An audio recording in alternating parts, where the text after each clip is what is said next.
She spent every Christmas alone, waiting for someone who would never return, until one stormy night, a stranger arrived, carrying a letter that changed everything. Snowflakes fell softly over the quiet streets of Willow Creek, a small American town that looked like it had been frozen in time. Most houses along Maple Street glowed with the warmth of string lights and laughter leaking through frosted windows. But at the far end of the lane stood a weathered little house that remained dark and still. Inside, it lived Margaret Ellis, a 72-year-old black woman with silver coils of hair, thick glasses, and hands that trembled slightly when she lit her evening candle. Every Christmas Eve for the past 12 years, Margaret had set a single plate at her dining table. One plate, one fork, one faded red napkin. Her husband, Samuel, had died long ago. Her only son had stopped writing years before that. The world had gone quiet around her, and Margaret had learned to live with silence the way others lived with music. She'd sit by the window, watching families walk past in heavy coats, holding gifts wrapped in gold paper. Sometimes the sight made her smile. Sometimes it hurt so much she turned away. But she still lit a candle each Christmas Eve, whispering a small prayer she no longer quite believed in. "Let this year bring someone to my door," she'd murmur. "Just someone." That Christmas was no different, or so it seemed. The wind howled harder than usual, making the house groan like an old ship. Margaret pulled her shawl tighter and poured herself a cup of tea. Her hands shook so much she nearly spilled it. The clock struck 8, then 9. The neighborhood lights dimmed as families went to bed, and just when the quiet seemed absolute, there came a sound that didn't belong. 3 slow knocks on the door. Margaret froze. Her house hadn't had a visitor in years, not since the church ladies stopped dropping by. Her heart pounded painfully against her ribs. She stood, listening. Another knock, firmer this time. She shuffled to the door, clutching her cane, and peered through the frosted glass. Outside the storm howled, and through the blur of snow she saw a tall figure wearing a long coat and hat, carrying something under one arm, a small, weathered envelope. Margaret hesitated. Her voice came out in a whisper. "Who's there?" The figure leaned closer to the glass. "Ma'am, I'm sorry to bother you on a night like this. My car broke down up the road. Could I come in just for a moment to warm up?" Margaret's first instinct was fear. She didn't know this man, and the world could be cruel to old women who opened doors to strangers. But there was something in his tone, something familiar. She slowly unlatched the door. When it swung open, a rush of icy wind filled the hallway. Standing there was a black man in his late 40s with short-cropped hair and tired eyes that carried both exhaustion and gentleness. In his hand, he clutched a crumpled envelope, yellowed with age. "Thank you," he said, stepping inside. You're Margaret Ellis, right?" She blinked. "Yes? Do I know you?" He smiled faintly, almost nervously. He said, "Not exactly, but I think you might have known my mother." Margaret's breath caught. The room suddenly felt too small, too bright, too full of ghosts. She looked at the man again, really looked. And for the first time in many, many years, she felt that her lonely little house was no longer empty. For a long moment, Margaret couldn't speak. The man stood, dripping melted snow onto her doormat, his coat heavy, his eyes searching hers as though looking for something lost. She finally gestured toward the small fireplace. "Come in, child. You'll freeze standing there." The man smiled with quiet relief and stepped closer to the warmth. The flames flickered against his face, warm brown skin, a faint scar along his jaw, the kind of weary dignity that came from too many hard winters. Margaret noticed the way his hands trembled slightly as he held the envelope. She poured him tea, her hands steadying with purpose for the first time that evening. "So," she said softly, lowering herself into her chair, "you said I knew your mother." The man nodded, removing his hat. "Yes, ma'am. My name's David Turner. My mama's name was Lena Turner. She passed away a few months back." Margaret's face softened with recognition. The name cracked something open inside her. "Lena," she whispered. "Lord have mercy. I haven't heard that name in 50 years. She used to live on Clay Street, didn't she? We were girls together, back when this town still had dirt roads." David nodded, smiling faintly. "That's her. She talked about you sometimes, Miss Margaret. Said you were the kindest soul she ever met, always bringing her biscuits when her daddy drank up all the grocery money." Margaret chuckled, the sound half nostalgia, half ache. "I remember. Your mama was a sweet girl. We used to dream about leaving Willow Creek together, seeing the ocean. But life, it has a way of keeping folks right where they are." David lowered his gaze. "She never forgot you.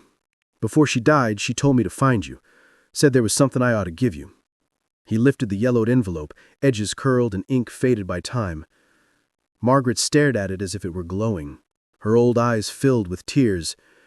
"She wrote me a letter?" David nodded. "She wrote it years ago. I think she meant to send it, but she never did. I found it in a box with my birth certificate." Her hands trembled as she took it. The paper was fragile, like holding a piece of the past that might crumble if touched too roughly. She unfolded it carefully, her lips parting as she read the familiar handwriting. "Dear Maggie, if you're reading this, I guess I never got to say what I should have. You were my only friend when the world seemed set against me. You looked out for me when nobody else did. I left town because I was ashamed, pregnant, alone, scared. I didn't want to bring shame to your good name. But I never forgot you. I wanted to tell you I had a boy. His name is David. If he ever finds you, tell him about kindness. Tell him how one woman's friendship saved another's soul. Love always, Lena." Margaret pressed the letter to her chest, her body shaking with quiet sobs. "She was my sister in spirit," she whispered. "We were so young, but she always carried more sorrow than a girl should." David looked at her with a kind of reverence. "She said you'd tell me about kindness. I think I'm starting to understand what she meant." The storm outside began to ease, the snow falling more gently now. The fire crackled softly, wrapping the room in amber light. Margaret looked up, her tears glistening. "You tell me something, David. What brought you here tonight? I mean, truly, was it just fate, or was there more to it?" David hesitated. "I was headed to Nashville for a construction job, got lost when the storm hit. But something told me to take this road. I didn't even know you still lived here. Guess God has his ways." Margaret's eyes filled again, but this time with warmth. "God's been quiet with me a long while, but maybe he just waited till Christmas to speak again." The wind outside gave one last sigh and went still. In that silence, two souls, one old, one lost, found themselves sitting across a table lit by candlelight, a half-forgotten friendship stretching across generations. For the first time in years, Margaret poured 2 cups of tea and didn't drink alone. The next morning, Margaret awoke to the sound of clinking dishes. For a brief moment, she thought she was dreaming. It had been years since anyone else moved about her kitchen. When she shuffled in, she found David, now in a fresh shirt and borrowed socks, standing by the stove, awkwardly flipping pancakes that were far too thick. "Mornin', Miss Margaret," he said with an embarrassed grin. "Didn't mean to invade your kitchen. Just thought I'd try to return your kindness from last night." Margaret chuckled, her voice rough with sleep, but gentle. "Child, you're about to burn my good pan. Sit down before that batter kills us both." He laughed and obeyed, and she took over, her hands moving with muscle memory she hadn't felt in years. The smell of butter and warm bread filled the small house. For the first time since her husband's passing, the air didn't feel heavy. It felt lived in. As they ate, the morning sun broke through the frost-covered windows, and Margaret studied her guest, the steady calm in his eyes, the humility in his voice. There was something familiar in his expressions, little echoes of Lena in his mannerisms, the way he tilted his head when he listened, the soft patience of his smile. "Where are you headed after Nashville?" she asked. David shrugged. "Nowhere in particular. Been on the road a while. Trying to start fresh, I guess. Mama's passing kind of took the floor out from under me." Margaret's heart softened. Losing family does that. Makes the world feel bigger and smaller at the same time. He nodded slowly. "You live here all by yourself?" "I do. Been that way for 20 years now. My husband passed, my sister moved north, and my friends, well, most of them are resting where the wildflowers grow now." David looked down at his plate. "That's a long time to spend alone." Margaret's voice was quiet. "You get used to it, but that doesn't mean it stops hurting." They sat in silence for a while, the kind that doesn't press. It simply lets two souls breathe. Then David said, "I could fix that fence outside for you. Saw it leaning when I came up the porch last night." Margaret tilted her head. "You any good with a hammer?" He grinned. "I've built houses. I think I can handle your fence." And so the day stretched into something unexpected. Laughter echoing across the frosted yard, David hammering while Margaret brought him cocoa in an old chipped mug. Curious neighbors peeked from behind curtains. Nobody had seen anyone visit her in years. By afternoon, the fence stood straight again. Margaret stood with her hands on her hips, pretending to inspect it. "Well, it ain't bad. Might hold another winter or two." David smiled, a little shy. "Guess I'll take that as a compliment."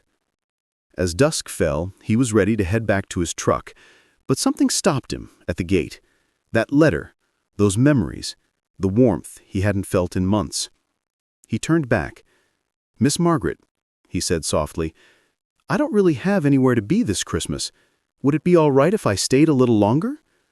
Margaret blinked, caught off guard. For years, her Christmas had been a ritual of quiet tears, a single candle lit for the ones she'd lost. But this felt like a second chance.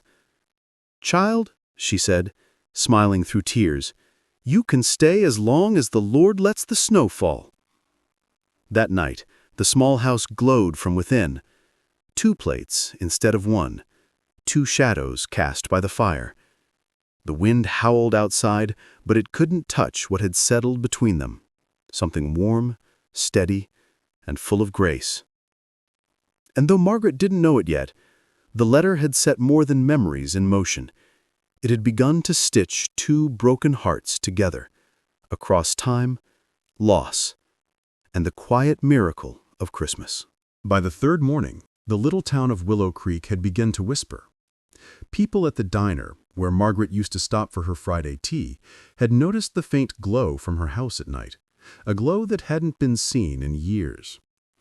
"Old Miss Margaret's got company," muttered Edna, the baker, as she wiped her hands on her apron. "Tall man, dark skin, looks like he's from the city. Drove in during that storm." "Well," replied the postman, leaning on the counter, "she's been alone too long. Maybe it's about time someone kept her company." But others weren't so kind. A few muttered things about drifters and danger, about how lonely old women could be easy to fool. Rumors moved faster than the cold wind down Main Street. Back at the cottage, Margaret was setting 2 cups of tea on the table, while David sat near the window, looking out at the snow. He'd been helping her stack wood, shovel the walkway, and even tidy the attic. The silence between them had softened into something comfortable, the kind of quiet that feels safe. Margaret noticed how he gazed toward the road, lost in thought. "You've been staring at that road all morning," she said gently. "Expecting someone?" He hesitated. "No, just wondering how far I've come, and if I'm supposed to keep going." Margaret studied him carefully. "What did you leave behind, David?" He didn't answer right away. Instead, he reached into his coat pocket and pulled out a worn photograph. A young black woman in a nurse's uniform, holding a baby wrapped in a yellow blanket. The edges of the picture were frayed, but the tenderness in it was unmistakable. "My mother," he said softly. "And me. She passed away this fall. She always told me about a woman who helped her once, when she was just a scared young mother with nothing to her name. Said that woman saved her life. She told me, if you ever meet someone with that same kindness, don't walk away." Margaret's hands trembled as she reached for the photo. Her breath caught. The nurse. The woman in the picture had eyes she'd never forgotten. "Your mother's name," she whispered. "Lena," David said. "Lena Porter." Margaret's hand. The teacup in Margaret's hand shook, and she had to set it down. "Lord have mercy," she murmured. "Lena Porter? From Montgomery?" He looked at her, startled. "Yes. How do you—" Margaret sank into her chair, her eyes filling with tears. "I took her in once, long ago. She was just a girl then, barely 20, carrying a baby and too proud to cry. Said she'd lost everyone. I fed her, gave her a bed, and when she left she said, 'I'll name him after my father, David.'" David's voice cracked. "You mean that woman was you?" Margaret nodded, covering her mouth. "You were that baby in the yellow blanket." For a long time, neither of them spoke. The fire popped, the clock ticked, and outside, snowflakes drifted lazily past the frosted window. Finally, David stood and moved to her side, sinking to one knee beside her chair. "I guess Mama kept her promise," he said quietly. "She told me one day I'd find you, that I'd know when I did."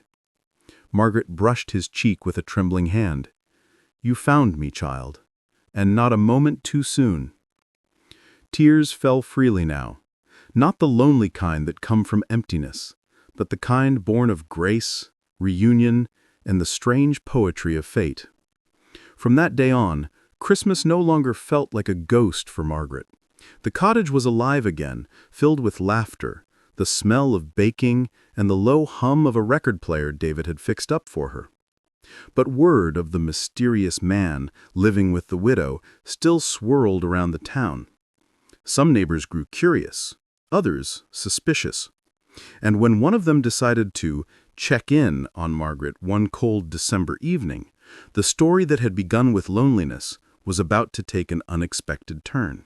2 days before Christmas, the small town of Willow Creek was dressed in lights. Garlands hung from the lampposts, and the smell of cinnamon and pine drifted through the air.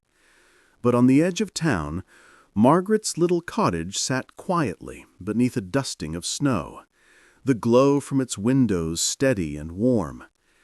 Inside, Margaret and David were decorating the small tree she'd kept in her attic all those lonely years. The ornaments were old, some cracked, some faded, but she handled each one like it was treasure. David watched her closely, his hands gently holding a silver ornament shaped like a dove. "You've kept all these?" he asked. Margaret smiled faintly. "Every one of them. Even when I stopped decorating. Couldn't bring myself to throw them away." She paused, her voice softening. "These belong to my daughter, Evelyn. She passed when she was just 22. "I'm sorry, Miss Margaret." "No need for miss, just Margaret. You're family now," she said kindly. That word, family, hit David deeper than he expected. It had been years since anyone had said it with such warmth. But just outside, the crunch of boots on snow interrupted the quiet. Margaret froze, glancing toward the door. Through the frosted glass, 2 shadows moved across the porch. Neighbors. "Stay here," she whispered, setting down an ornament. When she opened the door, Edna, the baiter, stood there with a man from the church committee. Both wore polite smiles that didn't quite reach their eyes. "Evenin', Margaret," Edna said, her tone too cheerful. "We just wanted to check in. Folks been worried seeing someone new around your place. Margaret's posture straightened. You mean David? The man stepped forward. We're just concerned, ma'am. Can't be too careful. Some folks said he's been staying here overnight. Her voice grew sharp. He's my guest and my friend. Edna raised an eyebrow. Friend? You barely leave this house, Margaret. Nobody's seen you with family in years. Now all of a sudden? Before she could finish, David appeared in the doorway behind her, wiping his hands on a towel. Evening, he said politely, though there was tension in his shoulders. Edna's smile faltered. She looked him up and down, her voice softening into that false sweetness people use when they're trying to hide judgment. You're new around here, I take it? Yes, ma'am. Just passing through. Margaret's tone was firm now. He's helping me with some repairs before the snow gets worse. Nothing for anyone to fret about. The man gave a tight smile.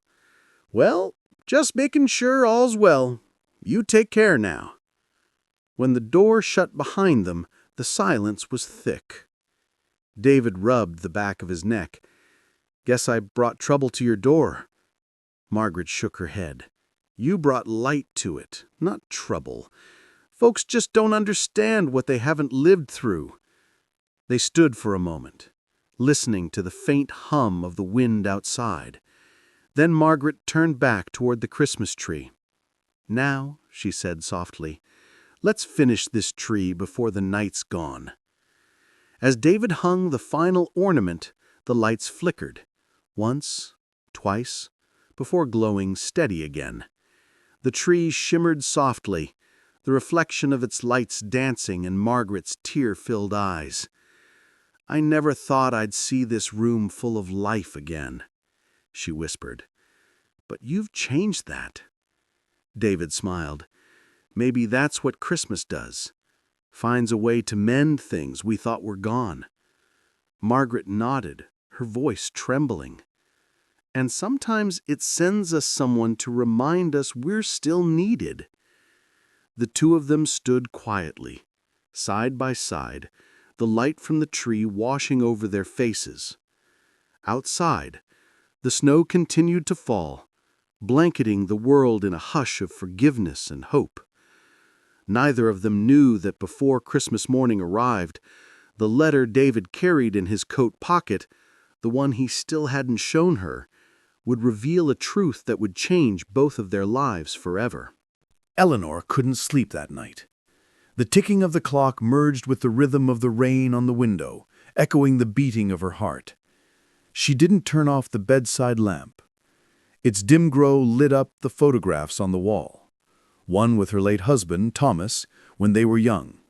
Another with her smiling students in the schoolyard. And a third, the childhood picture of her little brother, the one she never heard from again. Her brother Samuel was in that letter. The yellowed envelope Ethan had brought pierced through the silence of decades. My dear sister, it said, I couldn't find you, but I know that one day someone will bring me back to you. Eleanor read those lines again and again. Each time her eyes filled with tears, but this time not from loneliness. Knowing that someone, once upon a time, had loved her, had thought of her, felt like finding a new reason to live. Ethan returned the next morning. He knocked on the door with coffee and warm pastries in hand. I've been thinking, he said shyly. You taught me the meaning of Christmas yesterday. Maybe today it's my turn. Together they hung new ornaments on the tree and listened to old songs. For the first time, Eleanor noticed her own laughter echoing through the house. The look of hope on Ethan's face reminded her of young Thomas. As the sun went down, snow began to fall again. Outside, the world was blanketed in quiet white, and the loneliness inside her began to melt away. Ethan picked up the letter once more and read softly. One day, someone will find you alone. Open your heart to them, for they will help you find me. Eleanor closed her eyes. That someone is you, Ethan. You came. Months passed. The townspeople no longer called her the lonely old woman. To the children, she was the wise friend who told stories in her garden. To the neighbors, she was the soul of warmth and tea. Ethan visited often, sometimes to fix things, sometimes just to sit and talk. Their friendship had become a small legend in that quiet town. The next Christmas, Eleanor's house glowed with light. The windows sparkled with ornaments, the scent of apple pie filled the air, and laughter mingled with the sound of the crackling fire. Ethan had brought his family this time. 2 little girls rummaged curiously through a box of old decorations. "Can I hang this one, Grandma Eleanor?" one of them asked, holding a glass angel with wide eyes. Eleanor's smile trembled with emotion. "Of course, sweetheart. This house isn't just mine anymore."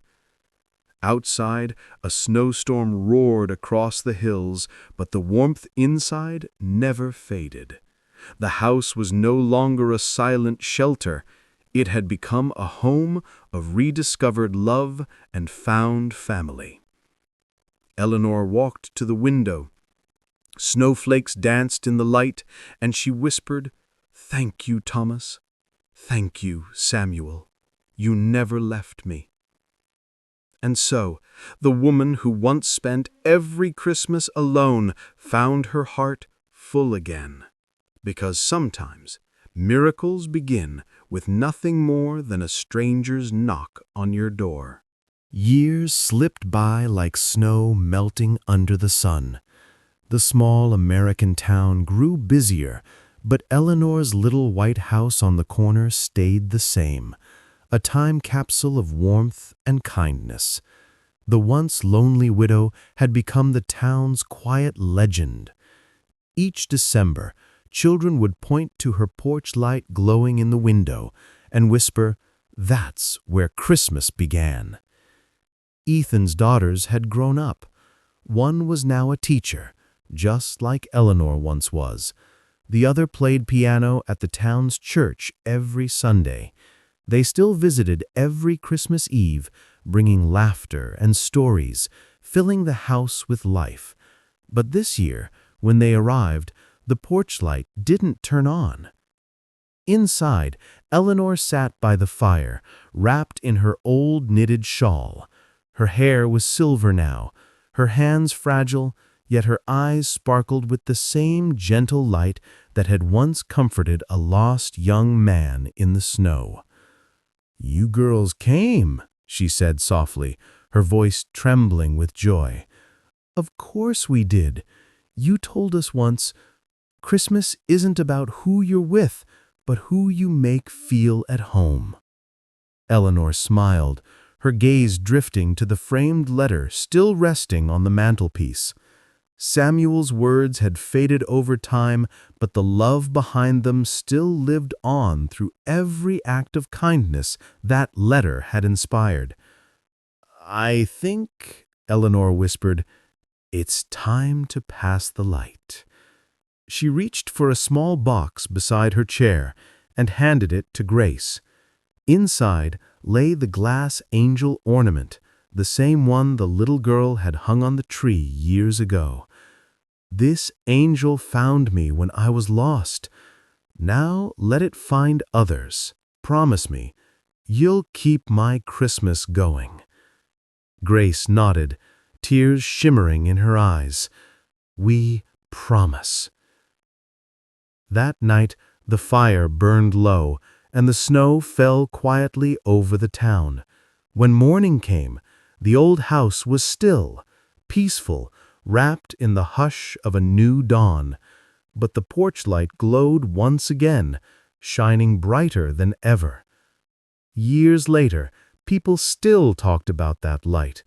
Every Christmas Eve, a soft golden glow appeared in the window of Eleanor's house, even after it was empty. Some said it was the reflection of the street lamps. Others swore it was Eleanor herself keeping her promise. But those who knew her believed something simpler, that kindness never dies. It only finds new hands, new hearts and new doors to knock upon.